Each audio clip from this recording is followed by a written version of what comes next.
Hello, my friends. Jerry Rosa here in the Rosa String Works Man Cave. And it's deer season in Missouri. And I haven't got a whole lot done this weekend. Pretty much just sitting out there in a tree. I saw 4 deer myself this weekend. Could have shot a couple of them for sure. Maybe even, well, probably could have shot all 4 of them. One of them was pretty fast through there. I might not have got a shot off on that one, but the other 3, I could have definitely pulled the trigger. But I'm looking for a doe, just looking for a doe, and all 4 of the deer I saw were bucks. They were not big bucks, but they were bucks. And I'll show you one of those that I saw this morning here in just a minute. First of all, by the way, other people did have success, and I'll show you that here in a minute too. I did see a pileated woodpecker this morning. Unfortunately, I really have trouble looking through, the camera, seeing the screen and making it out there in the daylight. It's just really hard for me. So you're going to see I'm kind of hunting around here for this woodpecker a little bit in this picture, so the camera's moving around a little bit, but don't blink because it's a short clip and you'll see it flying across from tree to tree here.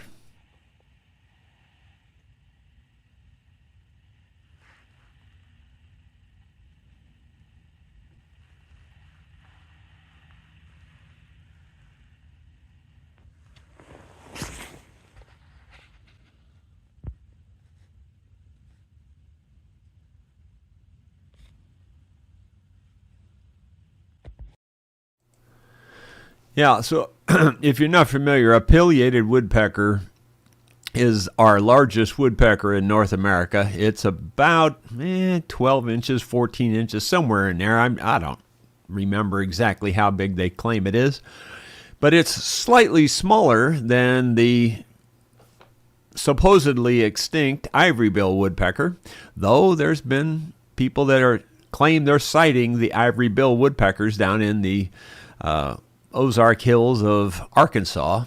So, that's not far from here. So, possibly, if there could be one.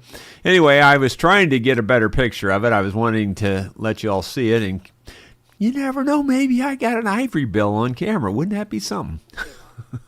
I don't think so. It looks like a pileated to me. And everybody pronounces that word different, but most people say pileated. Some people say pileated or something like that. But anyway, pileated is the way I've always heard it. Excuse me. The same goes on this next one. I've got a picture of a 4-point buck that I saw this morning. Now, when I first saw him, I had him in my scope, and he was in the crosshairs. And definitely, for sure, 100%, I could have nailed this deer. But again, I'm looking for a doe. I'm looking for freezer meat. So here's a picture of the buck. And again, I apologize. The camera work is pretty bad.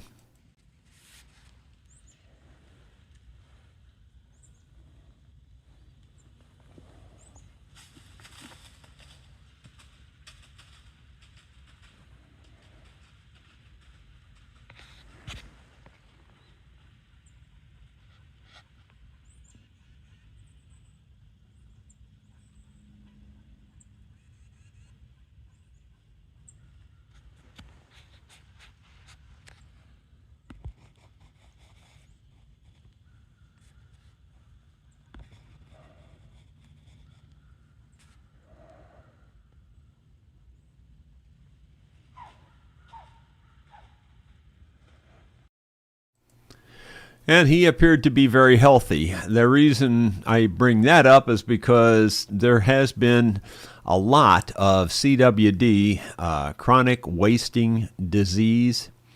It's because the deer are so overpopulated, it's spreading among the deer, and it's a brain rotting disease, basically, is what it is. Now, it's like I've been saying about the coyote and the deer and everything, it's people that are against hunting, they don't understand the whole situation. There are no predators for these animals anymore other than people. And the people have dropped the ball. There's no hunters anymore. I mean, there's no hunters anymore. You know, by comparison, there's no hunters anymore. The first shot I heard on the opening morning of Missouri deer season was at 7:15. Now, that's an hour and 15 minutes after daylight. And that was the first shot I heard. When I was a kid, I would say in the first 5 minutes, I would have probably heard 15 or 20 shots in the first 5 minutes when I was a kid. It's completely different now. It's completely different. There's almost no hunters at all. It's just crazy. And that's why you see so many deer on the roads that are, been hit by cars. I would say between here and Rolla, which is only about a 15-mile highway drive, and I'm not even sure it's that many miles. It might be 13 on the actual highway. I would say we just right now, if you drove it right now, I'd almost guarantee you'd see at least a half a dozen dead deer.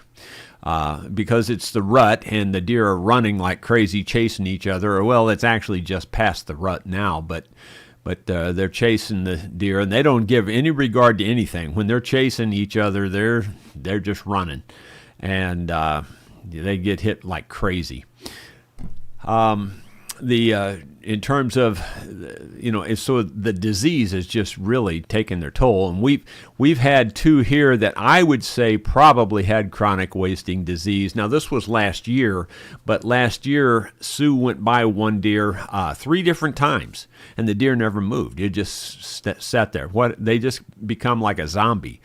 And then another deer, not long after that, was out in the field, and Tucker, our dog, saw it and took off running after it. And I'm thinking, well, that deer will run off.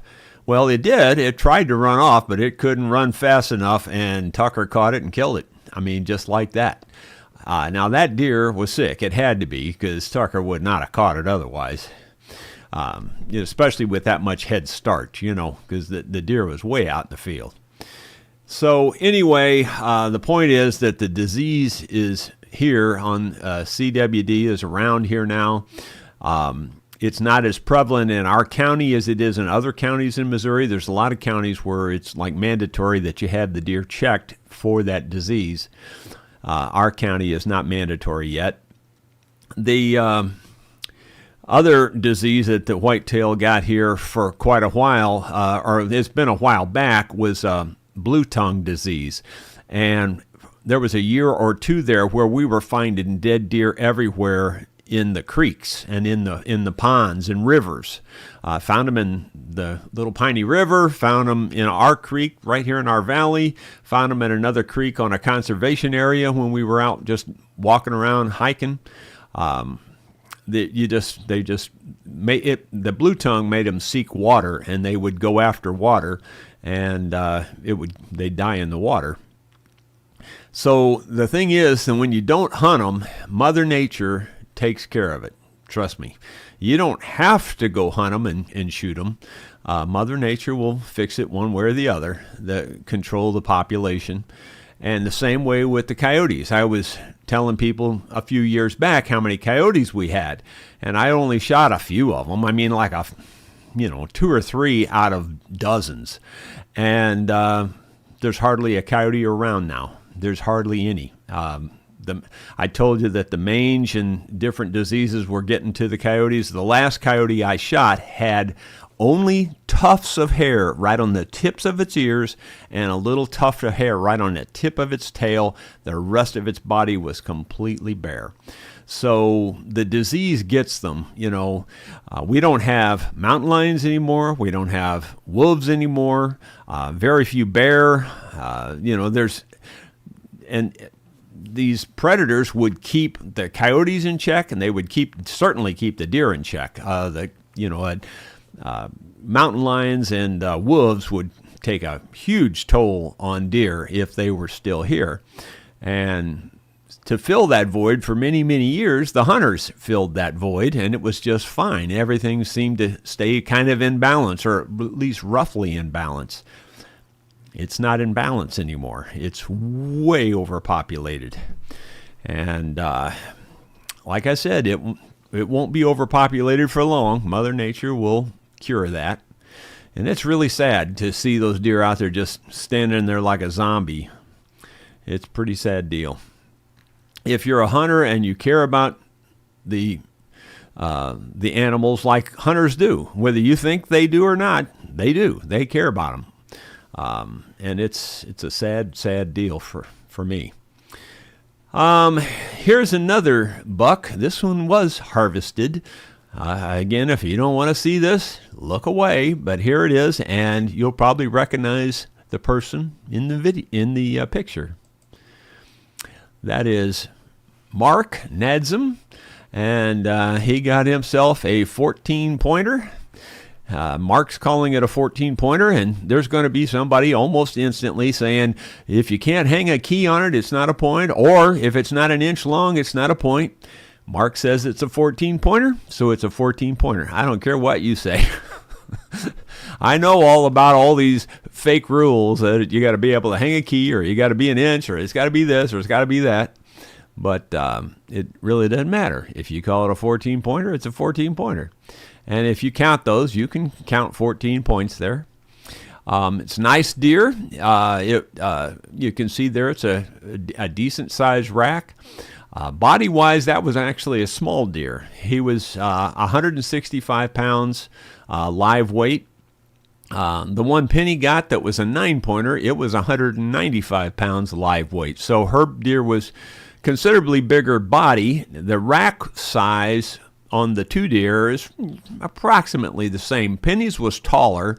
Her 9 points, the points on hers were taller by comparison, but it was approximately the same width. Maybe, and Penny's might have been a little bit wider too, but not much wider.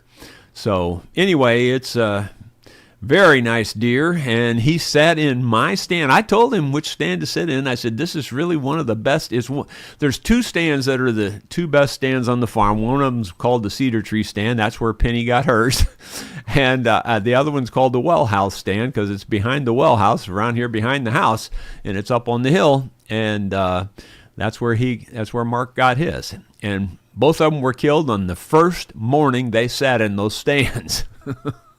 So anyway, and Mark was pretty excited, I think. He said that was his biggest deer that he's got. So anyway, that worked out really well for those guys. Did I ever show you this? Yeah, I'm just kidding. I just like that picture, so I just keep it on here. I've debated on whether I wanted to share this story with y'all. I've shared it once before, I think. It's about this gigantic buck I saw as a young person. And, you know, if you told me this story, I wouldn't believe you. I would probably discount it and go, he probably saw a big 10-pointer or something, you know. That's fine. If that's what you want to choose to believe, that's just perfectly okay with me. I truly don't give a rip. I've got no reason to tell you this. I've got no reason to expand it to extraordinary size or anything like that.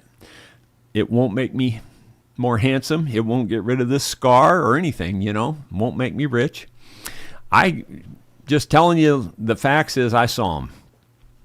My dad always had horses, and so he always had pasture rented all over Missouri in lots of different places. Well, he got a lease from LaSalle Institute, which is on Highway 109 near Eureka. Actually, I think the town name at the time was called Glencoe. I'm not sure if it's still called Glencoe down there or not. But anyway, you can look this up. It's right on Highway 109, LaSalle Institute, and they had 700 acres. And so our charge was, the fence was in really bad repair, so our charge was to fix up the fence so we could put the horses on there. So Dad and I were down there one day working on the fence, and we were at the corner of the property, which was, there's another little road called Woods Avenue that butts into 109. tees into 109, and then Woods Avenue goes through the woods and goes up to Highway 100. Well, right on the corner there at 109 and Woods Avenue, we were working on the fence, and a man came across the road. He lived in like a little, I don't know, I can't remember now, like a motorhome or maybe it was just a regular mobile home. I don't know. I can't remember, but it was just a little shanty type place that he had, and he had a garden there, so it was a permanent place. Anyway, he came across to see what we were doing while we were working on the fence, and my dad told him that he got the lease on this and he was going to put his horses on there, and the guy was kind of happy about that. That would be cool to see the horses in there and stuff. And I said, yeah, I'm excited because I'm going to deer hunt, here. And I was about 17 at the time, and I was already a veteran deer hunter. I'd already killed several deer, a couple with a bow and a couple with a gun. So I was no, beginner, if you will. Anyway, I mentioned I was going to be deer hunting there. Well, the guy says, son, boy, he says, you aren't going to believe the size of the deer that gets in my garden. He said, this deer's got a rack like this. And he's holding his arms out like this. He's not going, a big rack like this. He's got a rack like this. And I'm going, okay, sure. I'm not saying anything to him, but in my mind, I'm going, it's probably just a real big 10-pointer, maybe a 150 class deer. Now, 150 means 150 inches of antler. That's what that means. And there's a regular way you measure it, and it's a kind of a controlled measurement type deal, and I don't pretend to remember all the ways you do that, but I have measured deer before. My biggest one, just as an example, is like 143. So I've never killed a 150 deer myself. And 150 is what it takes to get into the Boone and Crockett Club, if you will. That's your minimum. Well, anyway, so he says it's got over 30 points. He says it's this wide. He says it's huge. This body on this deer is just enormous. He says you won't believe it. He's huge. He's just going on and on. And I'm thinking, okay, fine. Yeah, it's probably just a big deer, You hear these things every time. Every time somebody sees a deer, they always say, "Oh, you should have seen this thing was a big old deer." They get all excited and all this. Well, I'm more down to earth on the deer thing. When I see a deer, I pretty much know how big it is when I see it. Almost the instant I can tell you how big that deer is. I can even guess its weight pretty close. And when I saw the picture of Mark's, I hadn't been down here to see the deer yet. I was guessing it at about a 150, 160 pound deer. That's just what I was guessing, and I was right. I can just tell. I've seen so many of them in my life.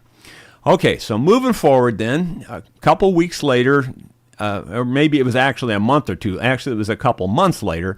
Dad's out there running his dogs in the field there at that place at the LaSalle Institute, and there's a big grassy hill. It's a long sloping hill that comes down to the highway. And he's up on the hill, grassy field hill, he's at least 200 yards from the highway. And then it's another maybe 100 yards over through another field on the other side of the highway to the creek. Well, he's up there running his dogs, and he looks across the highway and he sees the back of what he thinks is one of his horses over there in the creek. And he's thinking, well, dang, how did they get into that pasture? They shouldn't be over there. How did he do that? And about that time, that big buck raises his head. And Dad, from 300 yards away, Dad's going, I had never seen a deer like that in my whole life. He said, the thing was just enormous. He said he just couldn't believe how big it was. He thought it was one of his horses. So it made such an impression on my dad, which my dad wasn't impressionable that way at all, especially in terms of deer. To him, a deer was something you saw in a spotlight with a .22 and you put it in the freezer. That's pretty much his extent of deer hunting, and that's the truth. It's not legal. It's not the way you should do it, but that's the way all the old country guys did back in the 40s, 50s, 30s, 40s, 50s. And he probably killed more deer with a spotlight and a .22 than most people did in a lifelong career of deer hunting. So the point is that when he saw a deer like that, it takes a lot to impress him on a deer. So, because he don't care about the rack or anything, all he cares about putting food in the freezer. See, so anyway, he probably the only time in his life he ever built a tree stand for a deer. He builds a tree stand right about where he saw that deer, right on the edge of the creek, and anyway, and right on the edge of a fence, by the way, that was right there. So. Anyway, on opening deer season morning, well, he probably sat in that tree stand. I sat somewhere else. My brother sat somewhere else, and my brother killed a deer that morning. He killed the biggest doe to this day I've still ever seen. I've never seen one bigger than the one he killed that morning. It was 140 pounds dressed. In other words, the guts were out, and the deer weighed 140 pounds. So it was bigger than that deer that I just showed you of Mark's. It was big on the hoof. It was bigger than that deer as a doe, and you just don't see doe that big. Not around here. Now up north in Iowa, places like that, they probably see them all the time that are that big. But down where we are, that's a huge doe, and I think it's pretty big doe just about anywhere, really. So anyway, so it was like 140 pounds dress. Well. Now we've cleaned that deer and everything, and we're all back out on stand. So I'm sitting up in that tree stand that my dad built, and he built it so crazy high, and it was just a platform way up there, and I was scared to death of heights anyway.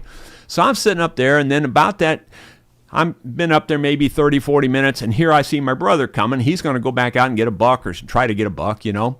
Well, he's coming towards my stand because that's the best place to cross the fence right there. And he gets under and I'm watching him the whole time, and I'm scared to death up this high because, I mean, it's crazy high. It really was. And I'm watching him come on, and he's getting underneath the stand. He goes out of sight underneath my platform, and I hear him going, oh, oh, oh, oh.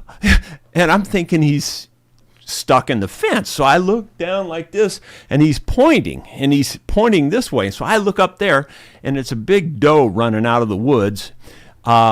And it's honestly bigger than the one he killed. Seriously, it really was. It was a monster doe. I've never seen a doe like this. So I pull up to shoot at this doe, and about that moment, here comes out that big buck. This thing, on a different scale. I have seen world-class bucks. I've seen like the Hanson buck. I've seen the Missouri Monarch buck. I've seen all these other bucks. This is on a different scale. I'm seriously telling you, this deer was just on a different scale. That's all I can tell you. Never seen anything close to it or similar to it at all.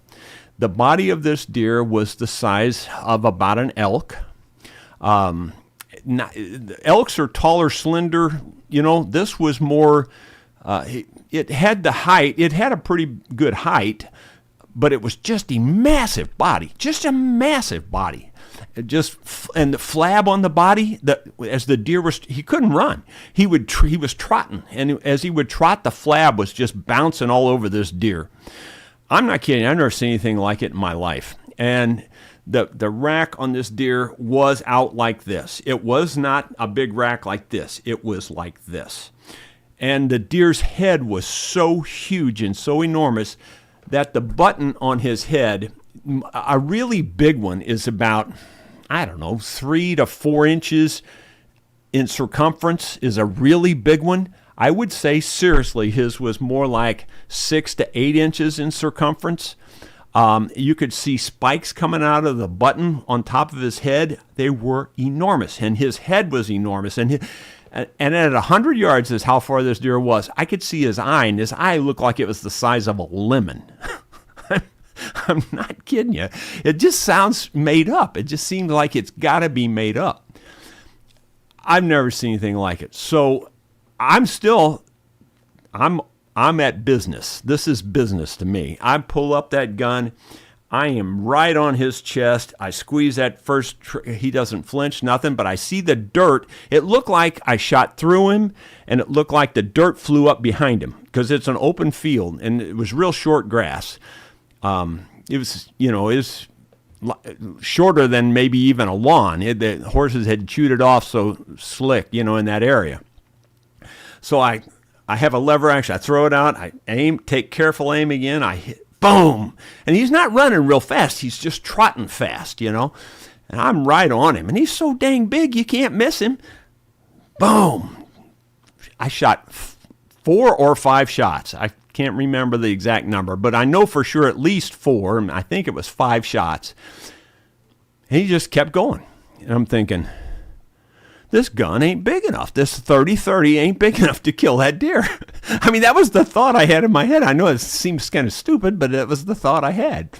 Because I know I don't miss on things like that. I mean, I just don't. To this day, guys, and you can believe what you want, I have never missed a deer out like that with a gun. I just don't miss. You can believe what you want. You can, you know, I learned how to shoot archery, and I learned how to not make those little minor mistakes that you have to make to make you miss. Like in archery, you make the least little mistake, you're off by a foot at 20 yards. You're off by 6-8 feet at 100 yards, which is, we shot at 100 yards. We shot at 90 meters, which is about that much difference of 100 yards. So I'm a really accurate shot. So I know I'm nailing this deer, see. I've put 4 or 5 bullets right through his chest, right through his heart. We go over there and look.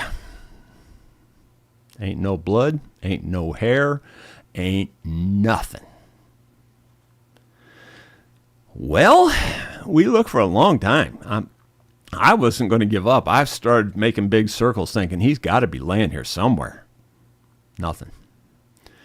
So I go back to that spot where I shot from. I didn't crawl back up in the tree stand, but I stood about that same spot, and I put up a board or something that was right where the deer was. I pulled the trigger. I'm shooting 2 feet plus. I don't remember exactly how many feet, but I'm shooting 2 feet high over that board. So those shots that looked like they were going through the deer and hitting the dirt were just grazing the top of his back, just going right over the top of his back, hitting that dirt. All right, so how did that happen? How did I shoot that high? Well, you can call it the rose of luck. You can call it God's will. You can call it whatever you want to. But I call it stupidity. 17-year-old or however old I was about 17. I can't remember exactly. But I was a real stickler on keeping my gun really clean and, you know, everything like that. So the night before, wouldn't you know, it just added insult to injury. I'm so upset. I still can't get over it. I'm seriously telling you, of all the things I've ever done in my whole life, to me, this thing bothers me the most. Anyway, I took my gun apart that night and cleaned everything, and I actually even slipped the sight out. It had a stair step. It was that Marlin 30-30 that I think I showed on here once before. But anyway, it had the steps in the sight. Well, I knew it was on the last step, but I turned it around the wrong way, and I put it on the highest step instead of the lowest step when I put it back together. Just a stupid mistake. And the rest is history. Yeah. To this day, that's the only deer I've ever missed with a gun. And wouldn't you know, it'd be that deer. It just seems like a made-up story because you just think there's no way a deer can be this big. In my later years, as I've thought about it, what I think was the case was I really believe it, I really think this deer had gigantism, or whatever you want to call it, that humans get, where they have the pituitary gland go crazy. I really think it was something like that, because this deer was not on your normal proportional scale. He wasn't even close to a normal-sized deer. In fact, the Missouri monarch deer was found in a fence off a Centaur Road it was right on near a conservation area down there, and that deer was a world record non-typical deer. I don't know if he still holds the world record or not, but at that time he was. Well, that was only found a few years later. He actually was, that Missouri monarch wasn't shot by a hunter. It was found dead in a fence. Well, anyway, they mounted him and had him on display at the Powder Valley I think it was Powder Valley Conservation Area. So I went there to see him, to see how big he was. It left me wanting more. I'm thinking, don't get me wrong, huge. He was huge. But after having seen this other buck, he wasn't even in the same ballpark. Not even in the same ballpark at all. How many points did that big one have, you might ask? I don't know. He had a bunch. He had a bunch just around the buttons on each side. They were just coming out. I don't know if you can see it. That guy, it's backwards to me. This guy right here, you can't tell it in there, but you can see, if you look at the base there, it's real jaggedy.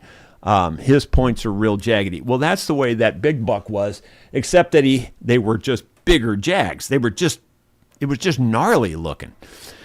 And the rest of his antlers were fairly typical looking, but they were just enormous. I've seen lots of really big deer in the woods, and I ain't never seen nothing on the class of that deer. I mean, not even sort of close.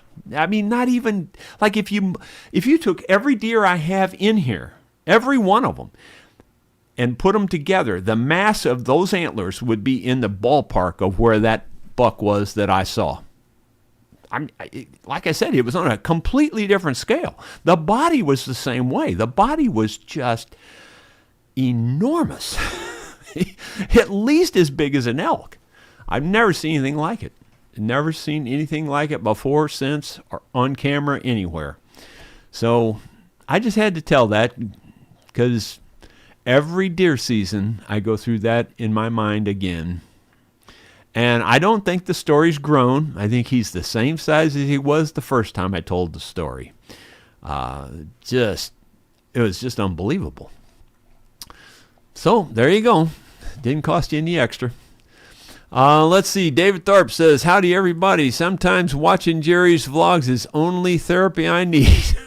But sometimes I need therapy after watching Jerry's vlogs. Yeah, well, I'm still in therapy after missing that deer.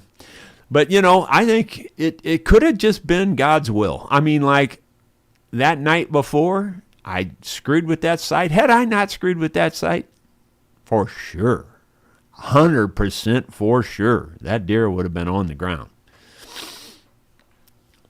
David Tharp, I'll need a hall pass for tomorrow. I'll be on commercial airliner flying back to Missouri during the vlog. Well, my goodness. Fly safe. I hope your arms don't get tired. Let's see. Bill Webb says, good afternoon. Bill Rhodes, good afternoon. Ronald Todd from the West Banks of New Jersey. And then David Thorpe says, I once met a cowboy with a brown paper hat, a paper vest, and paper chaps.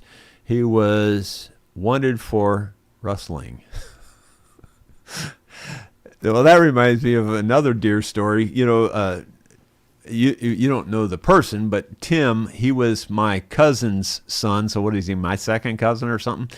He was just 12 years old, and he still holds the record on this farm. That he was 12 years old when he killed the biggest buck that's ever been killed on this farm, and it was over 150 inches.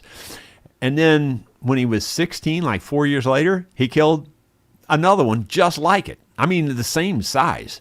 Another one that was over 150 inches. And he killed them both out of a stand over here. We just call it Tim's stand. And he killed them both at 1 o'clock in the afternoon. And the reason that the rustling thing brings memories is that's how I told him he was rattling up his bucks. He was rattling that candy paper, because when you look underneath his stand, there was like a half dozen candy bar wrappers. So he was rattling the candy bar wrappers, rustling that paper there that's what called in his big bucks. If you don't know, rattling antlers together is how you sometimes can call in a big buck. And so I'm talking about rattling the paper is All right, so Wayne Blitz says, good afternoon, and then Bill Mumbo's there. So let's see. After we went live, David Tharp says, I bought a chicken to make sandwiches, but all it does is wander around the kitchen, clucking and pecking the furniture. Yeah, there you go. You don't get what you pay for anymore, that's for sure. Bill Mumbo just Googled pileated woodpecker. Jerry, beautiful looking bird. Yeah, we've got a lot of them here. That's not unusual to see like that. I could go out there almost any day and get a picture of a pileated woodpecker. They're everywhere around here. So we're really blessed that way. I'm just hoping that one day it's going to be a ivory bill, because that would be really cool if they aren't extinct, but I don't know. I got my doubts. I kind of think they would have been photographed by now if they really are still out there. I mean, these guys that took pictures down there in Arkansas, and their pictures are kind of like my picture. You can see this thing flying through the woods, but you can't really get much detail. And they said, but it has so much white on its wings, because the ivory bill must have had more white than the pileated. But I don't know. You never get a good close shot. I hope they're still around, but I don't think they are. Let's see. The spoken song. I sure wish Ronald Todd would say something different than hello from the West Banks of New York. Okay. Let's see. Wavy Gravy. My little granddaughter asked me if I could make a noise like a frog for her. When I asked her why, she said, because Mommy said as soon as you croak, we're all going to Disneyland. Yeah, I get no respect. Yeah, that's kind of the way it is around here too. What was it the other day? I went out to cut firewood, and my son-in-law was here, and he was in the house watching football, and everybody else was gone. So I said to him, look, I know nobody gives a rip where I am. I said, but in case anybody would happen to be looking for me, I'm back at such and so place cutting firewood, I get no respect. They could care less. Let's see. Ronald Todd says this. Okay. Let's see. Bill Mumbo says, hello from the south bank of the Thames in Old London. Cool. Actually, that's the Thames, isn't it? That's how they pronounce it. And they get on me because I leave the L out of solder, I don't call it solder, but here they call the Thames River, they call it Thames. Let's see. I've had 6-12-12 says, that's some good fertilizer, by the way. I've had 4 vehicles damaged by deer, total of 6 hits. The last one was a huge buck and totaled my Explorer, even with plenty of hunters here in East Tennessee. Yeah, well, they can't keep up. And when you say plenty of hunters, I guarantee you it's nothing like there used to be. Nothing. It's not even sort of in the same ballpark. For every hunter that you have in Tennessee now, I bet there were 20 hunters back in the 50s and 60s. There's just no hunters now. And in the 70s, I would even include the 70s for sure. Around the 80s, it started backing off, and by the 90s, it was pretty backed off. But you'd still hear a lot of gunshots in the 90s on opening morning. Like I said, I heard 1 gunshot on opening morning. That's pretty bad. Bill Webb says, nice buck, Mark. Olaf Serlin Henson says, good to hear about real people doing real things. Yep. David Tharp says, how are unicorns fake but giraffes are real? Like, what's more believable, a horse with a horn or a leopard moose camel with a 40-foot neck? Well, yeah, you got a point. It does seem like a Dr. Seuss animal, doesn't it? A giraffe. It is a weird animal. Just a weird animal. Says Zachariah says Sasquatch has been known to disguise his animals. Yeah. I was watching for him. If I'd have seen him, I'd have got a picture for you, but I didn't see him. There's Mark there. Bad News says, good afternoon. Well, Mark, you're famous now. I showed your deer. Wavy gravy. The largest prehistoric deer was the Irish elk, which stood up to 7 feet at the shoulder. Yeah, I remember reading about those. Had antlers 12 feet wide. It weighed 1,500 pounds. Yeah, well, I don't think this one had a rack 12 feet wide, but I would say it was every bit of 3 foot wide and possibly wider than that. And I would say it was every bit of 20 inches tall and maybe 2 feet tall. It was every bit of that. It was a huge deer. I would say instead of 1,500 pounds, he probably weighed, on the hoof, he probably weighed 400 to 500 pounds, 400 pounds in easily. I really believe that's where a normal deer, I mean, a 300-pound deer on the hoof is a really big deer. This deer had to be 400 pounds minimum, and I would say, if I was really telling you what I thought, I would say more like 700 or 800 pounds is what I really thought it was. He was gigantic. I've never seen anything like him. David Thorpe, please don't ride with me if you're going to grab the dashboard or scream every time we run off the road. It makes me nervous. Yeah, I kind of feel the same way. Yolanda and I are here, Jerry. Thank you again for having me down to hunt and the first Missouri buck, and he is getting mounted. Well, awesome. Well, I think Mark probably believes me when I told him it's one of the best stands on the farm. That one and the cedar tree stand are the two best stands I know of on the farm. Up until just a few years ago, I never let anybody sit in either one of those stands. But now that I don't feel like going out and shooting a big buck anymore, I just let people sit there. And they produced 2 big bucks this year. David Tharp says, thumbs up, y'all. Yeah, the more thumbs up, it'll help me forget that big buck. Bill Mumble says, aluminum. Okay, what's that about? Because by now I've lost the context of whatever that would have been about. Let's see. And if you want Yolanda to come down, now would be the time to ask her. Yolanda, come down Thursday evening and perform for these people. Y'all can tell Yolanda you want to see her too if you want to. Zachrack says, pileated in Alberta on my feeder yesterday, small continent. Yeah, there's a lot of pileated woodpeckers. There really are. I mean, I see tons of them here. I really do. Michael Tuick says, Yolanda owes us a song.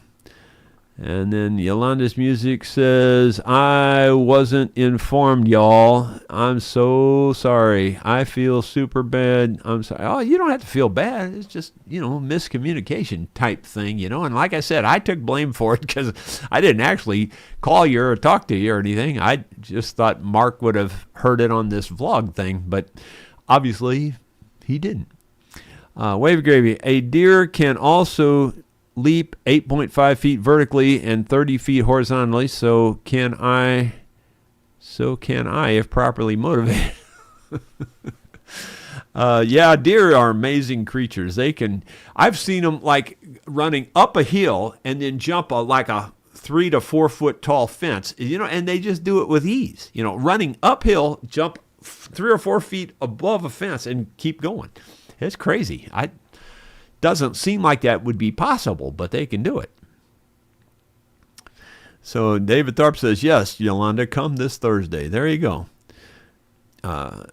Mark says, wondering if I will be allowed to hunt next year. Well, I don't know, Mark. That was the one I was after, man. That's what I told Penny. Penny was here that I mentioned last week, and I showed Penny's deer, the 9-pointer. And I said it real serious, like to Penny. I said, well, Penny, dadgummit, that's the one I've been watching for a long time. I was going to get that one. And she got all upset. She thought I was serious. I obviously told her different. Yeah, the time, Yolanda, if you get here about 6, that'll give us an hour there to warm up and try to see if I can play some of your songs. Try to bring some easy ones. Let's see. 6, 12, 40 to 50,000 deer hunters regionally, East Tennessee in 2020 per grok. Well, that could be. That seems like quite a few, but back in the day, I'm not kidding you, it was different. I've been hunting, seriously deer hunting, since about 1968. And I haven't missed a season, I don't think, ever. Well, I'm 99.99% sure I've never missed a deer season. And I can tell you firsthand, for sure, that the number of shots and which you can gauge, and not only that, but like when you drive the back roads, the number of cars and trucks you see pulled over, not even similar to the way it used to be. Not even similar at all. There are just no hunters now compared to then. Let's see. Luke Barvell. Good afternoon, Doc Rosa. I really want to hear more of your original songs. I think you are an underrated songwriter. Keep up the great work. Well, thank you. Very nice for you to say that. Let's see. Badness says, ha ha ha. Yolanda, okie dokie, I'll make it. Okay, good. So now we know she's going to be here Thursday evening. So there you go. Put that in your pipe and smoke it. That's what my mom would have said. Anyway, guys, that's going to be it for today. Thank you for being here. Thanks for listening to me cry about my deer that got away. I kind of think that it was God's will. I really do. Because, I mean, what are the odds that I would have screwed the sight up on my gun the one and only time ever and have something like that happen? Just crazy. Just crazy. We will see you tomorrow with something else. Michael Tuck says, I love the retirement song. Oh, the one that I wrote about the farm. I don't own it. I just rent it from God. That's that one. Grok says, deer had been virtually eliminated by the 1950s in East Tennessee. That's true, and that was true almost everywhere. That's 100% true. They were down. I think they estimated the count in deer in Missouri at less than 1,000 deer in Missouri in the early 1950s. And it was mostly because of the guys with the spotlights, like my dad. And then they, started doing the conservation thing. And then by the late 60s, there was a lot of deer again, It didn't take very long. And now that nobody's hunting them, it sure don't take long. And Mother Nature will take care of it, trust me.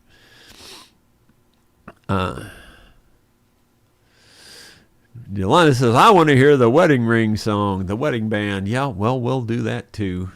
But we'll do that on Thursday evening, guys. Thanks a lot. We will see you tomorrow with something else.